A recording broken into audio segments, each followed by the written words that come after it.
telefoona iskaasu iddee yoo dhuftee ilmaan irraan guurin boru achitti mana biiftuu sanitti qiyaaman isinitti hin bu'in siin jaan. Assalaamu alaykum warahmatullahi wabarakaatuh. Jirtanii hordoftoota fi kabajamtoota keenya akka nagaa qabdanii jirtanii jajjabaatanii isiniin jecha. Noogaa alhamdulillah waldanga waan keessattuu ni gartanii. Garuu an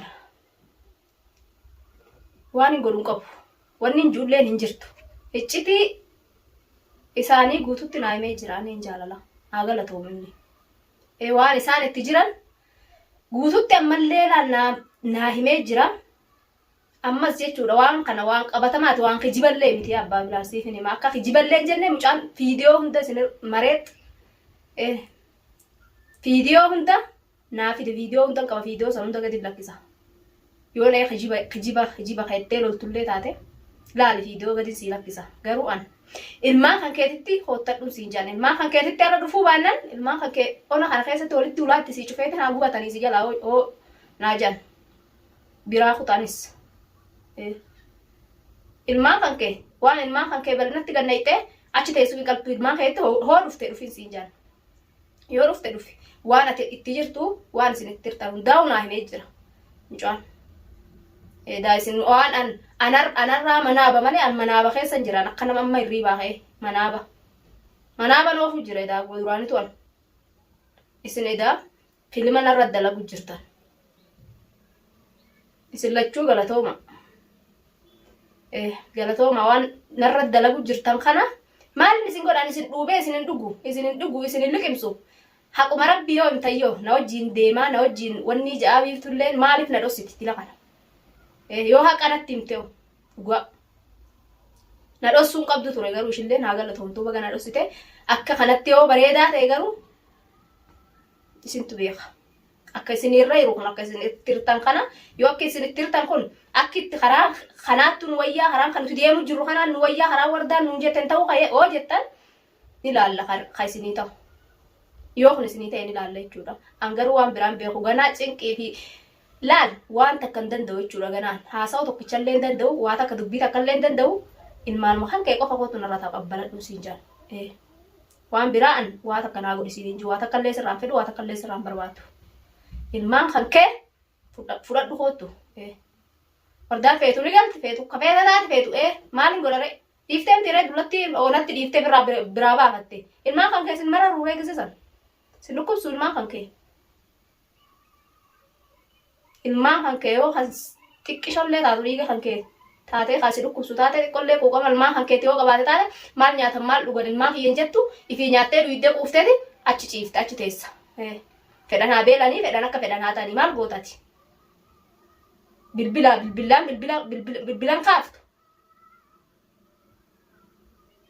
bilbilaan raahite akkam bilbilu sir bilbilin dalayne goote bilbila hiyyaleen akkasitiin dalayne goote garuu yoo nulaa sanirra dhufe ani waan biraatti bu'a yoo nulaa sanirra dhufe jechuudha ulaa biifturra ulaa sanirra illee dhufu ani ilmaan kan keetitti hoottu siin jaan ilmaan kan kee qofa fudhadhu hoottu galfadhoo feetellee achitti an gubadheetin jira garaan na gubatee jira ganallee hin barbaadu fedhu ilmaan illee jibbeetin jira namni akka fedhu bakka feene dalaga jammoo kam ulaatti si cufee mana kanatti ilmaan si jalaan dhumin qoonqodhaan ilmaan si jalaan dhumin hin baadilamin odoo dhalaadhattee olii gad deddeemtu antan man siidhaa wanni nan siidhaamu tana garaa kiyya na gubin iccitii teessan hunda dhagee garaa kiyya na gubateetin fiifuun bullee da gubadhaatiin bulee gadi sii lakkisa viidiyoo sanillee yookaan wanni taatu taate na jalaa kaasuu iddeemti irree telefoona irraa hidhatte gana ammallee akka isin itti jirtan guutuutti akka takkatti naa dhufti wanni isin itti jirtan yoo atilleen telefoona irraa hidhatte yoo isillee na dhossitee yoo mallee natti himuu baattan ani waan isin itti jirtan guutuu kuwan qaba ta duraan quba qabu ta'usee akka nama beenetti usellee nan haasaa jechuu har'aan tana nan dubbadha efa bushaan dhufte efa hadhaan dhufte waa hunda naasaanillee khalaas ol ba'e siitu akkana ol ba'e waa hunda haasa'u na godhe dullatti harkaarsaa ta'e siitu waan hundaa'u akka haasa'u na godhe jechuu harkaarsuma tana ni ilaaltame dullattumati makiinaa haaraan barbaadettee dullattii irraa dhiifte tana dullattii xiyyeettee jala fiiguun ooltu sheenottee jechuudha harkaan lafarra afaan areeda lafarra dhufuun ooltu garuu an nama carrashaadhaan illee ilmaanuma kan kee qofa odon an ulaatti cufee biraan deemne guyyaa har'aa kana kottu odon mana kana jiru fudhadhootillee ilmaan narra. Anis gabbeetin waan rabbiin anis riskii rabbii barbaaddadha. Siigala akkanatti kamire. Sittu akkana waa hunda haasa'u na godhee sittu na haasessiise jechuudha. Waa hundallee an haasa'uun fedhu dhugaadhaan yaani nama guddaadha. Haadha dhiiraati haadha dubaraati waa hunda haasa'uun fedhu garuu ati giddiin akkana quba laagaa keessee na keessaa guuru jirta laala akkatti na burqisiisu jirta. Waan an gadiin obsee garaa kiyyatti ibidda galli qimsee hunda na ol baasu na keessaa ol kudha hasna hudhaanuu ta'e akkan itti dubbadhuudha beekanatti gadoo jiru giddiin na keessaa quba laagaa keessee fidu jirtaati. Si na keessaa diddisee nan diddigagaa maaliin godhare. Ni naasa waan hunda waan na duraan dhufe waan natti akkanatti fakkaatee hundaa'u si na haasessiisee jechuudha na naasa. Kanaafuu an bilbila kiyyas waan narraa ofirraa awwaltuuf hin qabdu. Waan akkas hin godhan tanuma beektu. An waan akkas irraa hiisuu hin danda'u dhuguma akkasii ta'e sumaattu akkasii ta'etti deema malee an waan akka dubbadhus dubbiin tiyya waan humaan asarreef jecha waan xurii kotta jalatti saabamuu dhiifteef jecha dhuguma namni yoo jaalala haaraa eegalee jirtu tan manatti jaanu lafatti hin argu. Tasaniif waan isin jiru qabu garuu ilmaan tunu jidduu jira.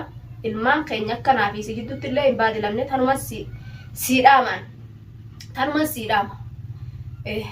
Biiftuunis galatoomin jaan garuu hijibni dilli kun hin ta'u ishilleen hijiddee kanatti hijiddeen na seente ishilleen hijiddee dhedhaa na seente dhugaadha gowwittiiticha. Wardaan gowwittiin ishiidhaa dhuguma wanni hundi dhuguma mistira idhaa waliin hidhattanii jechuudha. Isin durumarraa'u gaafuma dursanirraa'u mistira waliin hidhattanii tedha waan hidhattan waliin hidhattanii wardaa kara kanaan seennaa jettanii akkanatti na seentan jechuudha. Ishilleen obboleettii fakkaattee na seente qoree natti taate amma qoree dhugaadha. Tanin an kabajaanin jaalalaan itti fuudha jiru edaa duraanuu qaata ol fuudhanii na soban jechuudha isaan bookanatti. Innis akka nama feene akka nama wanni nagarree irraachi jee naqaameetti dhiisuutan si dhadhasuuta maare. Maal godha kijibni dilli kun mee maaluma an kijibuma dila kana haadha ilmaa isaatii wama dilatti jiru kana maa na dhossaa na dhibeewu. Mee maalumaaf na dhossa. Haquma rabbii sannatti nimu. Didus waan inni itti ka'e dhoorguu hin danda'u. Hanga fedhe waan hin ta'u jeenillee dhoorguu hin danda'u waan fedhii isaa itti yeroo jechuudha. Maaluma godhaa na dhossaa hoo.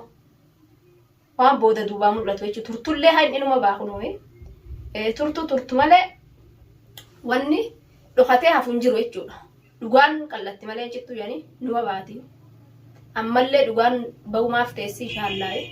Garuu micaan sunis haa galatoomu waan hin sun akka obboleessa kiyyatti waan isaan itti jiran ana egaa asirree gowwittiin tiyyanii gallaabiiftuu tiyyaa jee kadhaadhaan asii mudhu ta'u jiraan tiire tanaa isa gubeenatti fideenatti himsiise jechuudha. Innillee dhugaadhaan nama haasidummaa bultii namaa diiguudhaa dhufellee jettanii isallee wanni cinaadha.